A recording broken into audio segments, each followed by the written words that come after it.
नमस्कार, मी सायली. युगंधर न्यूजमध्ये आपले स्वागत आहे. चला जाणून घेऊया ताज्या घडामोडी. ताज्या घडामोडीसाठी युगंधर न्यूजला सबस्क्राईब करा आणि बेल आयकॉनवर क्लिक करा. धन्यवाद. डम्पिंग ग्राउंड हटवा. भाजपा नगरसेवकांचा महापालिकेत तुफान गोंधळ. डम्पिंग ग्राउंड वाद पेटला. भाजपा नगरसेवकांचा मुख्यालयात आक्रमक प्रवेश.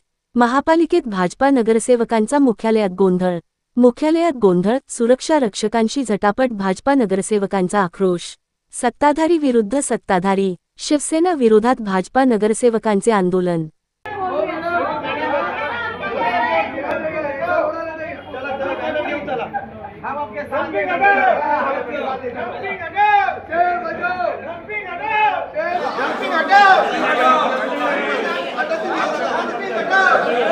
तुम्ही लोक आम्हाला जर बॅनर घेऊन जा म्हणते प्रश्न आम्ही काय करायचं मग सांगा बघू. ताई, तुम्ही स्वतः नगरसेविका आहात, तुमच्यावर ही वेळ आली आणि आपण सत्तेमध्ये देखील आहात यांच्यासोबत.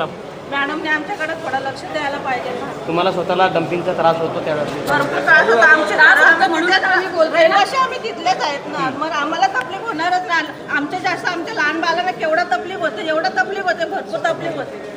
बरं, मग महापौर मॅडमशी कधी असं महापौर मॅडम आता इथे एंट्री केली तर 1 मिनिट सुद्धा आमच्याकडे सुद्धा बघितलं सुद्धा नाही. मॅडम तुमच्याशी बोललं पाहिजे होतं त्यांनी. आवाज दिला मॅडमला, आवाज दिले मी. मॅडम बघितलं सुद्धा नाही. मॅडम सरळ बाजूनी जातात म्हणजे काय.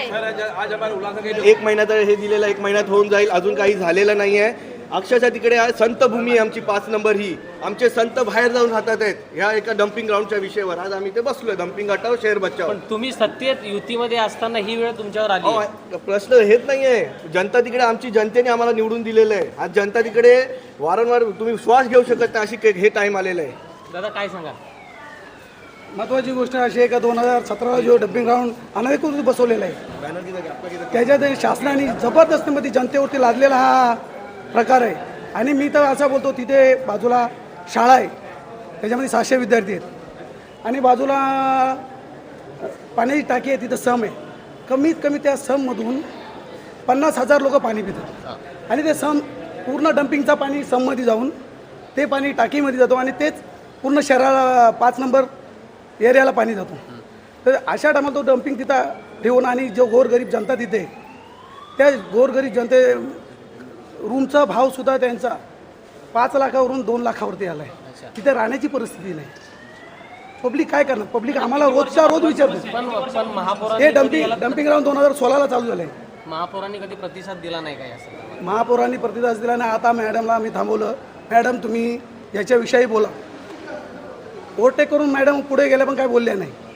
आता काय भूमिका असणार आहे? आमची भूमिका एकच आहे का या शहरामधून डम्पिंग ग्राउंड गायब झाला पाहिजे. आणि जे आमचे संत आहेत, तिथे शाळा आहे, कमीत कमी 50,000 लोकांना त्रास होतो आहे त्या डम्पिंगमुळं.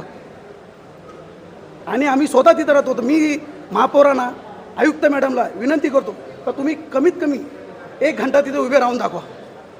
मग तुम्हाला समजणार का नक्की काय आहे, काय त्रास होतो. आम्ही रोजच हे सहन करतो, पण ते डम्पिंग आम्हाला हटलं पाहिजे. हीच आमची भूमिका आहे.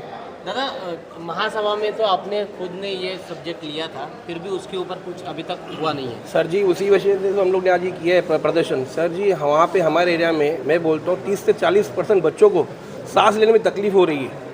और वहाँ पे आप 10 में से 6 लोगों को अगर आप देखोगे ना, अस्थमा का प्रॉब्लम हो गया है. अभी आने वाले जो चल रहे हैं ना लोग, दिन ब दिन लोग कर रहे हैं. इस वजह से हम लोग ने आज पब्लिक का इतना, पब्लिक वहाँ पे इतनी परेशान हो गई, इन लोग से इतनी परेशान हो गई है. तो इस वजह से हम लोग ने आज बोला प्रदर्शन करेंगे कि वहाँ से जल्द से जल्द डम्पिंग ग्राउंड हटाया जाए. अगर नहीं हटा, महापौर ने या प्रशासन ने कुछ उचित आपको उत्तर नहीं दिया, तो आगे की तो ये प्रदर्शन फिर से कंटिन्यू रहेगा. भारतीय जनता पार्टीचा